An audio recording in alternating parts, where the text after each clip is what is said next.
Hello, welcome to LaunchLeft Podcast. I'm Rain Phoenix. Don't forget to rate and subscribe. Follow us on all socials at LaunchLeft. Today's very special guest is Fences, and he'll be joining us along with Dru DeCaro. Did I say that right? Yeah, you did. You nailed it. Just barely.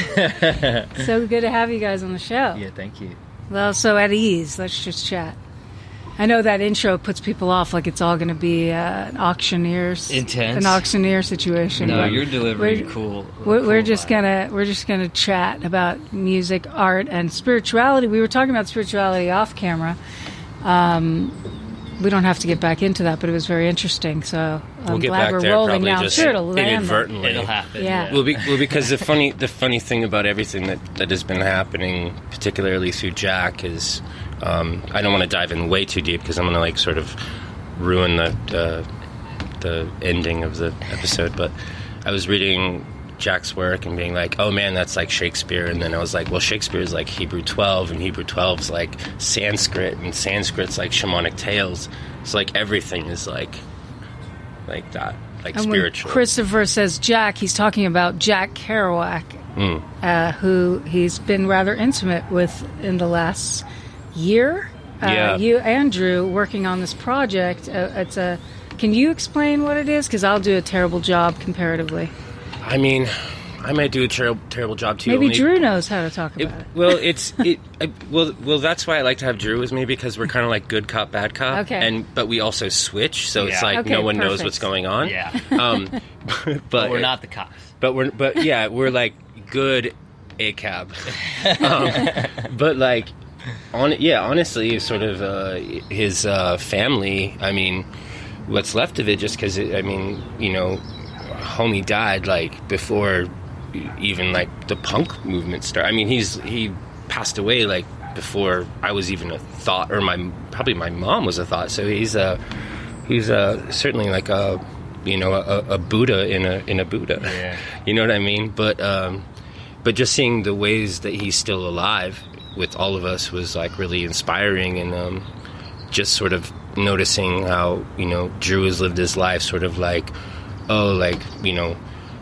jazz guitar and Rage Against the Machine, and like fuck you, and me being like jazz bass, and then like Elliott Smith and fuck you, and then it all sort of can connect to Kerouac, and that's what's so beautiful about him, is that he just was sort of the embodiment of the American idealism of freedom, and this was pre-hippie, and the hippie freedom almost felt a bit sort of cartoonish or sarcastic or something sometimes, where it's like, well, you have to have flowers in your hair. Well, it's like, no, you don't. You can wear a tie and still be like even more efficient. There's an overcorrection a little bit. Exactly. But a fun, artful one. Exactly. Yeah. That's perfectly put. Yeah. Well, so the nuts and bolts of it is the family reached out to Chris. What family? Jack Kerouac's distant relatives, the estate of Jack Kerouac, people who are stewards of maintaining his legacy in a way that we now ultimately got to be a part of. But this is what they do. These people who are like really steeped in the beat generation and are looking for ways to turn on a new generation to it, and uncovering cool old artifacts that nobody had ever seen before that now we're hip to. So anyways, Jim Sampis is this dude's name, and he's a friend of ours now. He reached out to Chris and said about a year ago, Jack is turning 100. What do we do? Do you have any bright ideas about marrying music to it, or maybe it's live performance, or just kind of scratching our little feverish ideas about always putting out content, or whatever. And we came up with an idea, all of us, to go on the road as Jack would have, and pursue places that were significant to him, and philosophize and read and dream and write and make an album in the motels and in the back of the bus and stuff, all hopefully to be delivered to Jack's hometown on his birthday. An album and a film and our sort of offering to his ghost. Wow. And that is what we more or less ended up doing, although it took a lot of twists and turns, as it does. As it does, yeah. So did his 100th birthday pass? A month ago. Okay. And it was excellent. Yeah. We were there, and Dru and I were on the cover of the paper of the Lowell Times, which is this humble kind of, some might call it a terrible town. My father would be like, never lived there because he's from Boston, and it's there's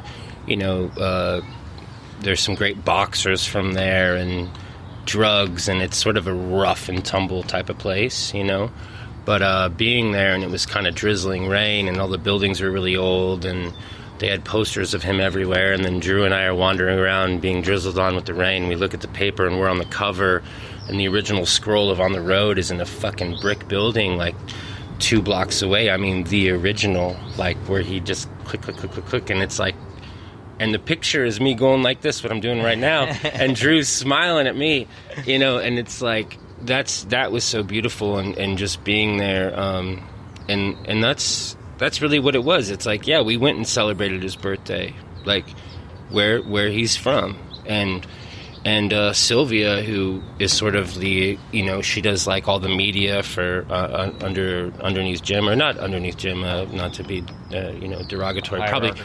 Yeah, she's like sort of oppositionally aside from Jim. They do it in tandem. But, she was like, do you want to go to Jack's old liquor store? And she drove me in the car through his neighborhood, and I went in there, and there was this Lowell lady, and she was like, I can cuss on here, right? Yeah. She was like, what in the fuck did you put on your face, kid? Is that Marca? Is that fucking real? And I go, no, I'm here for the Kerouac thing. She's like, oh, you fucking Kerouac kids. And it was so funny. It was just like beautiful. Like we went there for not a shiny red carpet Hollywood event. We went there and we just were being like, real. Like we even got in some trouble because we were trying to rip fucking posters down and shit. We actually, and the cops... This is giving me PTSD by these rivets, right? We got in trouble for ripping some of the stuff down, and then, but we were... Lovingly, we didn't, destroy it. We just wanted to take some stuff home with us. We wanted to take stuff down, but we came in guns blazing, just like these, just kids from, well, I guess men from across the country that had been so pent up on this project, and then finally the release, boom, and we're in Lowell, and it's raining, and it's his birthday, and we just we're fucking absorbing all of it. And to me, I have zero regrets, and I'll never forget it. And the stuff that will come from that could possibly be historical. Well, what I've heard of the music is so great, so beautiful, the songwriting and the sonics, the production. All of it. And so that was a piece of it, and then there was also a filmic piece that went along with it. Is that right? Almost like so you filmed the journey and you wrote along the way. Yeah. And all of that it's not quite officially done, but you delivered a kind of version of it on his 100th, and now you're kind of fine-tuning it for a proper potential release. Is that right? Or mini edits. Yeah, I mean, being done, right? Right. The it's F hard. word. Yeah. It's finished. Right. We showed it to people. We played we performed the album live. Amazing. And that was the first thing that we really did in any official. Well, that was the first time he told me that I did good, ever. which was. Do you remember it that way, Dru? It was the first time. He has a steel trap memory. This will come around that he remembers all this stuff that I don't. So I'll just trust him on it. Yeah. Don't expect you get. At practice, he was mad. He was like, "Why don't you know what?" And I was like, "Dude, I'm gonna get it." And then when we were done, you were like, don't do that again because I'm going to get addicted to that. And I was like, oh, that was my Dru. Getting a compliment from Dru is hard. But yeah, we fucking nailed that show. Yeah. Amazing. It felt so good. And I had a tie on. Yeah. It was awesome. Which is to say, we can always play the show. That was the easy part because that's always going to be imperfect and evolving. And so we're able to play that as far as letting people have the album and have it be galvanized forever, and the film, that is harder to come by, you know, but it will happen in, where are we at right now? Springtime. We can't stand it much longer. I think in the next couple of months we'll like figure out exactly how we want it to go and then set it free. But could we talk about Norman Reedus? Maybe that's interesting. So Norman Reedus obviously is known in popular culture. If he's not, then someone is not popular and doesn't know about culture, or you know, or they just don't like zombies and Boondock Saints and stuff. But Norman, I just asked him, and he was like, "Fan of Kerouac, you seem cool. That's all I need to know." And I was like, "Whoa!" And I just sent him so many things, like all like the whole. He narrated the whole movie, so I sent him all these things, and he just read it, and he was like, "Christopher Mansfield, Fences." That's his voice sounds just like this, and it's the best voice ever. And he just fucking sent it all, and we sent him like an unreleased Kerouac poem no one's ever read, ever. And he was like, whoa, and he read that perfectly, and he got to a point, and he was like, Pawtucket, what the fuck? Yeah, he was like getting mad at me, so the poem was probably like 8 minutes, but he sent me like 40 minutes of him like cursing in between. He's like, I'm gonna kill you, by the way. Yeah, he did. He's like, I'm gonna kill you, by the way. And it was so funny. Such a nice guy. He's so cool. I'm sure you probably you know. I mean, I sent him pictures. I just got a kitten. I sent him pictures of that, and I'm like, I'm having a daughter, and you know, a lot of men that I'm meeting that are like in high power positions that are sort of attached to this project or other projects I do. They're all cat owners or fathers, and they're all very nice. And so I'm like, cool. I'm like, I just need to start out like, do you have a daughter or own a cat? If you don't, I'm going to stay away because you're probably going to be very mean to me. And that's like, but he's psyched and he did it, and that's kind of crazy. One of the most frenetic nights of making this project, which there was a week of being on the road, and that was utterly insane. But since then, we've been, you know, hemming and hawing and listening, and you came in and recorded and stuff. But one of the most intense nights was when we were writing the script for Norman. And horrifying. I mean, what is your brain doing? Yeah, and you're trying to have this person represent your ideas on Jack Kerouac, and it's just like too much. You know what I mean? It's like way too much responsibility there. It's been very hard, particularly because just to like switch like first to second to third person narratives. So if I said, I, Chris Mansfield, sit at the wooden table covered by the plastic white next to Drew with a yellow shirt, by Rain Phoenix, my pregnant wife in the corner, the sun burning on my left shoulder. Easy. That's me. But what if I have to have someone else say that? Yeah. Then I'm not that good because, I mean, maybe I'm a narcissist or something, or just a first person kind of cat. Yeah, we just hadn't used that muscle so much of like it was hard because imagine you're you, right, and you have to be like Rain Phoenix, right, writing for a person. It's so weird. It's so bizarre. It's the weirdest shit ever. Let me ask you this, both of you, because I know, you know, we're talking specifically about this project, which I can't wait to see the finished project of it, and I've heard some of the music, like I said, and I love it. But you both have a rich history in music separate from this project. Can you both share a little bit about like that and where you came from and how you connected on this? Like, what a strange bedfellows, I would say, for this in some ways. I mean, do you know, like, how did that happen? He's my red herring. I'm kidding.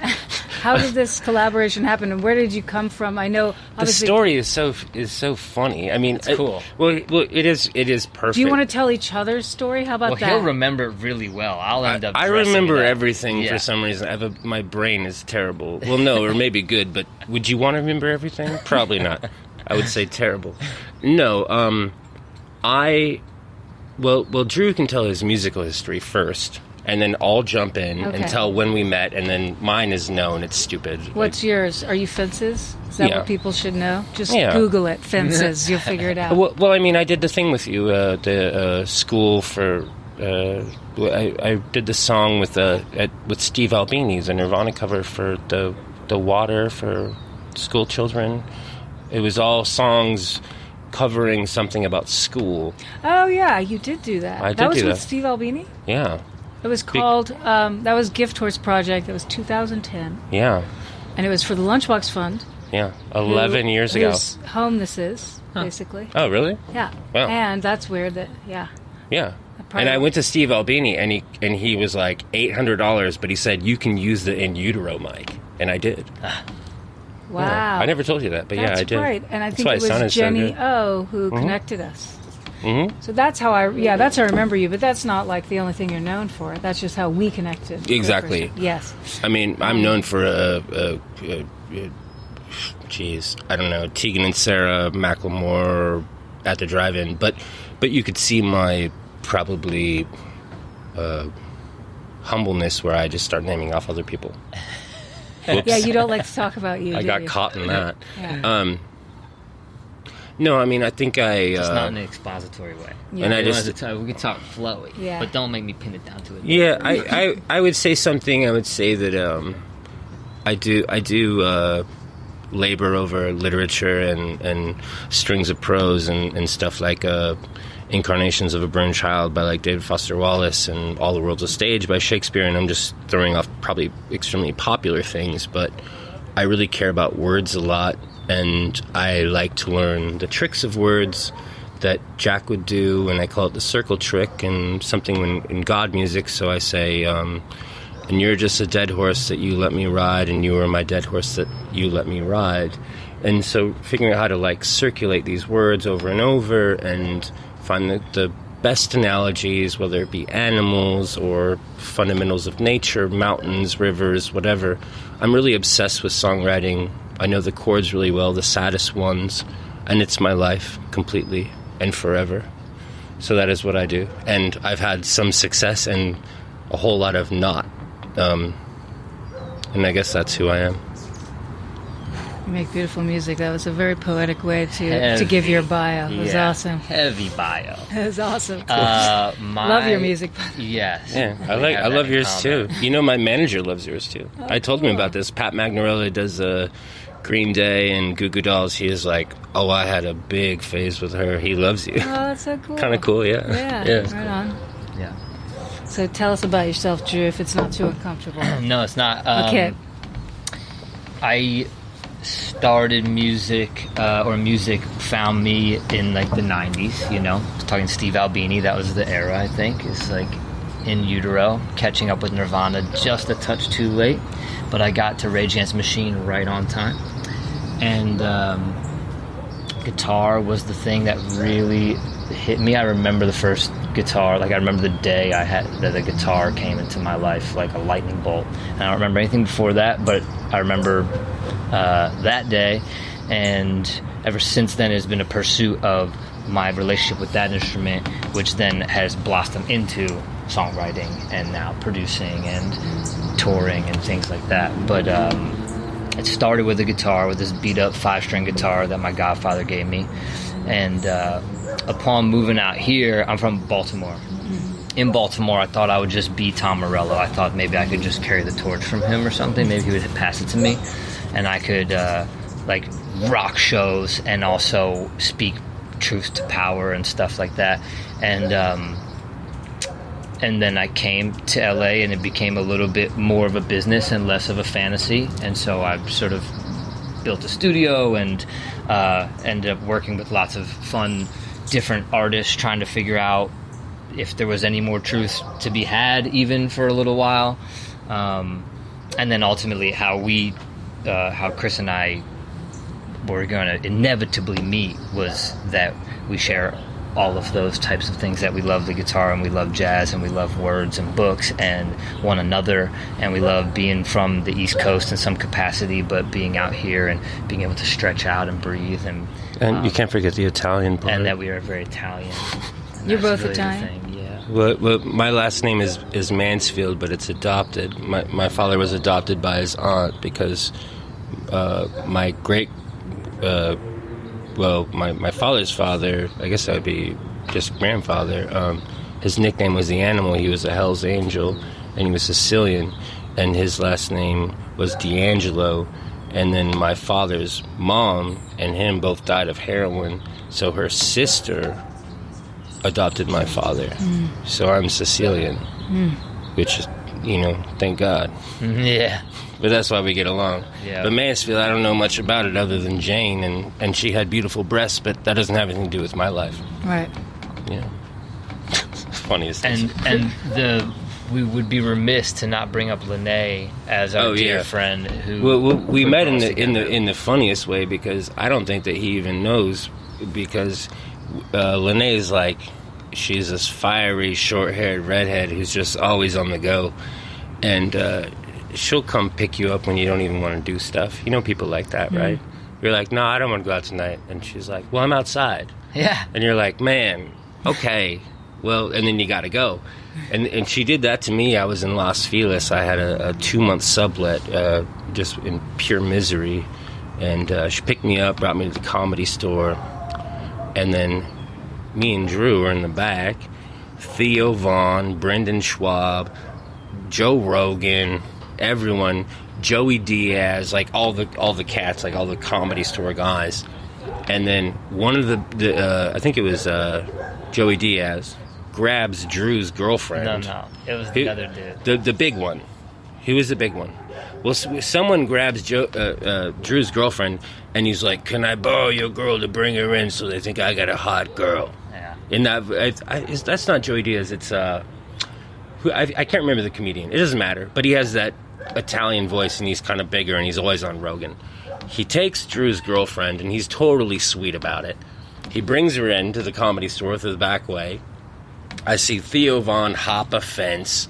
Everything's just chaotic, and I'm like, this is like podcast fucking asshole heaven. And then, anyways, he's being so cool about it, and he's got a shirt on that says Death Row Records. And then he remembers the album. everyone comes in back together, like, big Italian man hands off the princess to the fucking king, and then we walk down. And then Brian Callen grabs his arm and he goes, "You're a lucky man." That's the one. That was the obnoxious. And then twist. we step out, and I go, "You know Brian Callen?" And he goes, and you said to me, you go, "No, he just said a broism." And I was like, "That's a cool word." So we just got caught up in that. So then I went home and I put his phone in as Drew Death Row, because his shirt said Death Row Records. And that's still in my phone to this day. So I remain. But basically, I met kind of, and he was not that nice. You weren't that nice to me. No offense.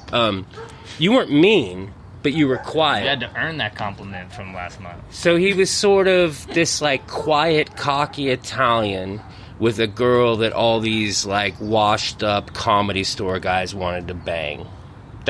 And that's how we met. Wow. That's how you remember him. The perception of how you remember him. He nailed it, and Lene, I did nail it. You nailed Lene too. Lene, who I think had sort of like machinations. She knew we had to come together. That it was going to happen, and maybe she was like floating it out, and she sent me his music, and to the point that she'll pick you up and take you places. She just picked me up from the airport on Friday and took me to Bikini Kill at. So Lene should be here right now. Yeah, totally. Really? It was exactly that. We don't even have to be here. Lene will tell you about the Kerouac project. Do we have to go? Like, I'm coming. My flight had been delayed and stuff. She's like, we're just making a quick pit stop to the Greek Theater. And sure enough. I mean, that's what it was. But it was like, in my defense about how I felt about Drew the first night, is that no one had told me even what he did. So Lene didn't say, "Oh, he plays music. You should get along." She just goes, "You're gonna love Drew," and I'm like, I thought maybe he rolled dice, or like I don't know what he did. I didn't fucking like he rode horses. I don't know. The platonic matchmaker. Yeah, but she gave me no. She said nothing about music. But then there was something when we left, and then we hit back, and then I remember I went down to San Diego, and I took a train up. And I met Drew, and it was at night, and it was in like a little room by a pool, just him alone. And I played him Pale King, and he made like my favorite song I've ever made.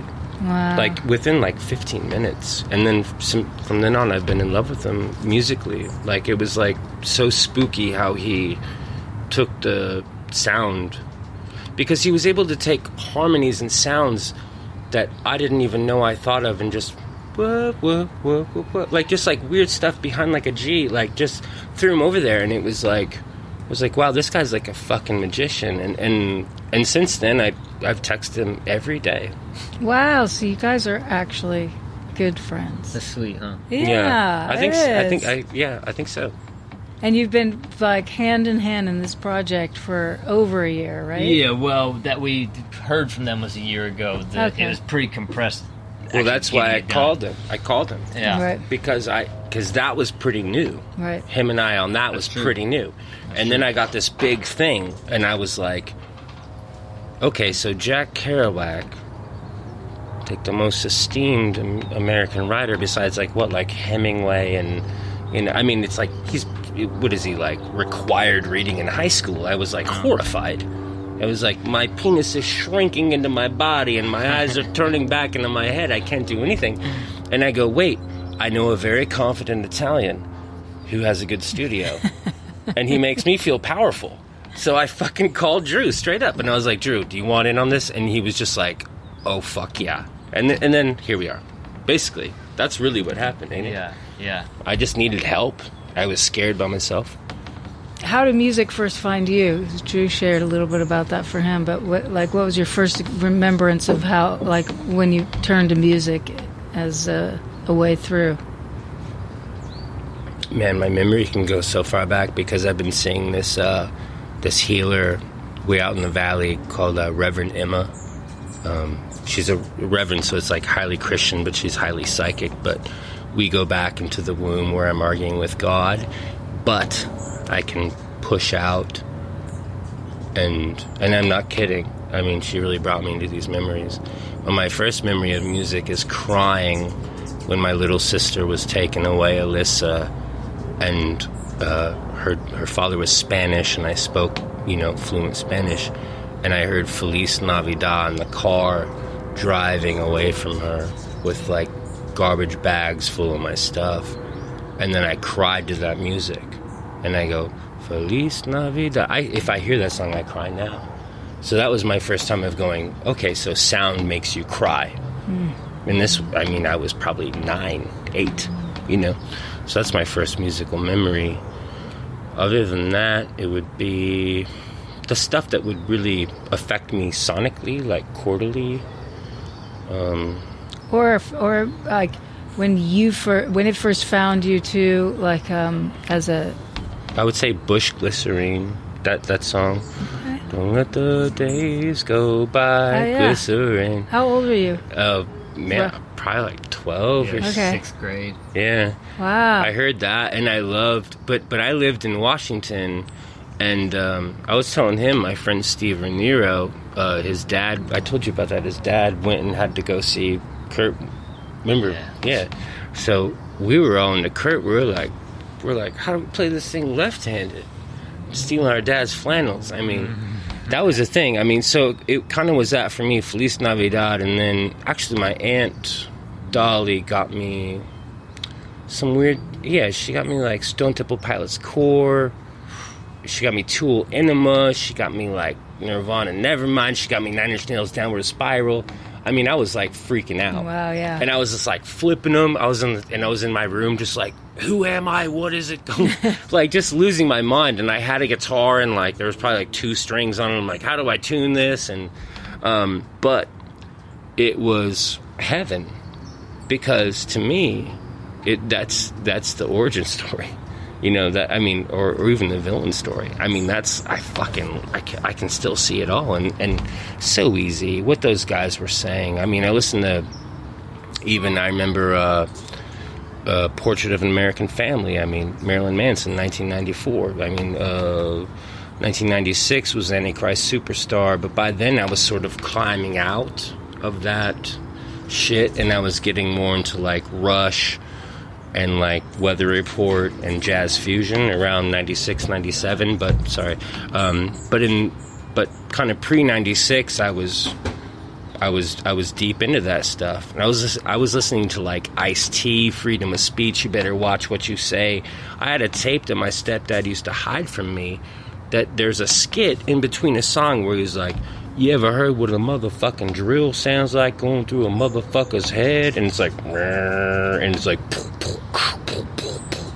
they play a beat, like an 808 beat over a drill going through a brain on an Ice-T tape. And I was like 11. Body count. It was. Yeah. So that was the stuff. So probably the same for him. So I think him and I were into that all, like, really rebellious, aggressive stuff that was, like, so beautiful in the early 90s. Mm-hmm. And cool. So that's it. Okay, now what about things that, like, are important to you in the world, like your form of activism, or what really twists you into wanting to use your art to help the world? Is there anything specific that gets your goat and gets you motivated? He can go first. I mean, I have a million examples, but my examples are not going to be like trendy.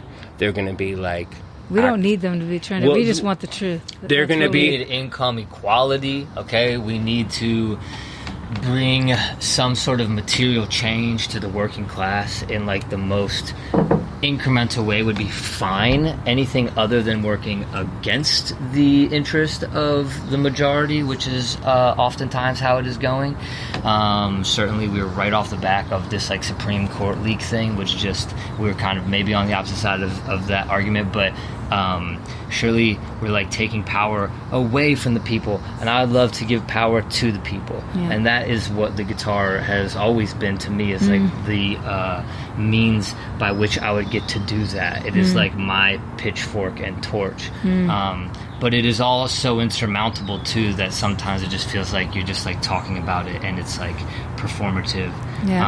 But what I would like to do with music and film and art and people and culture is make people feel better and be able to go on vacation and see doctors and take up a hobby and love one another freely and undo their trauma and things like that. This sounds like a just fantastic thing. Yeah, it's many things. Can't but we all agree on that? Yeah, I think we can. Simple.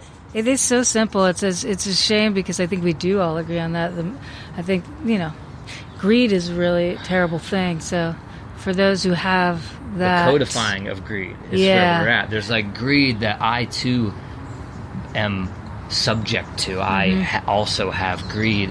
But it's only one man with one man's greed. I have no machine behind me to really propagate that. And so... everyone can live with my greed. It's pretty mellow. Right. But as far as like using all of the power of our, whatever, being as rich as a country or cutting edge or whatever the hell we are, using that to generally benefit the very few and hurt the majority. It's like tiresome to even talk about anymore. It's not even a new position. It's exactly what Zach De La Rocca was telling me back then and what Joe Strummer was telling him and whatever. And why people even left the UK to begin with to come over here was to like get out from under oppression and like god kings and stuff like that. And man, we're just still here. So it is a Buddhist thing, really. We're kind of like just reliving this thing as humans until we finally figure it out that giving stuff away is way cooler than keeping it to yourself. Yeah. Attachment, aversion, create suffering. Both those things, for sure. Yeah. Wow, thank you for that. That was a little high head moment. I always love those. Whenever possible, we like to have a little... It's so fresh right now. A little wake-up jolt of spirituality. What about a song? Is this from the Kerouac? This is how our musical partnership has evolved. Okay. You ever heard this before? You'll like this. Somebody wrote a riff. That's amazing. All right, so I'll do the song. So you ready? All right.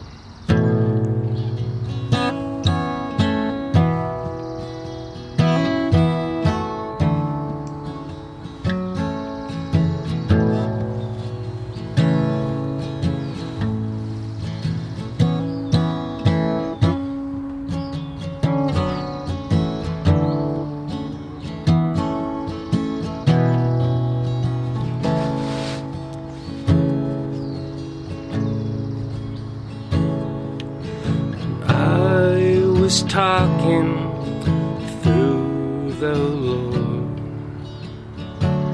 through your eyes, through your eyes, through your eyes, oh Lord. And I became a small thing, the flapping and humming of hummingbird wings, 'cause they flew and they landed right next to me.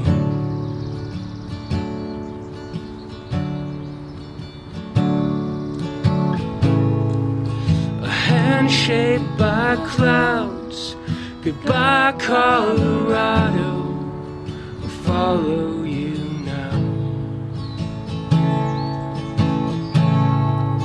A hand shaped by clouds, goodbye Colorado, I'll follow you now.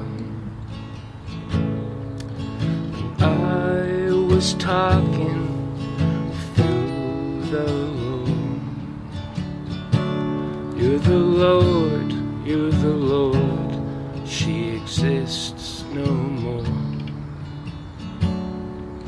And I became a small thing, the flapping and humming of hummingbird wings, 'cause they flew and they landed right next to me.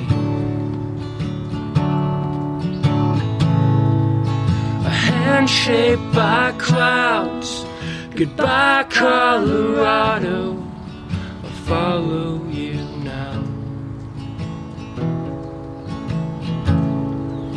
A hand shaped by clouds, goodbye Colorado, I'll follow you now. I was talking through the lines, through the lines, through the lines, through the lines, oh Lord. And I became a small thing, a mountain not risen, and everything. You're the salmon, the string, and the swimming to me. A hand shaped by clouds, goodbye Colorado, I'll follow you now. A hand shaped by clouds, goodbye Colorado, follow you now. I'm a desolate angel, you're the light on the street. Alright. Wow, so pretty. There's By the way, hummingbirds, I know. So many of them flying, and it was so beautiful. I felt like it was in the moment autobiographical song lyrics. That was beautiful. Thank you both so much for being on the show and so sharing fun. about your project and music and art and curiosities and gentleness and aggression and all the good stuff. And gentleness and aggression. Yeah, shoot. Yep. Tattoo that on me. Both. That's what this tattoo is. Even is the hatchet, the tomahawk, and the peace pipe. It's like the cool way to handle this argument or the aggressive. It's got to be one.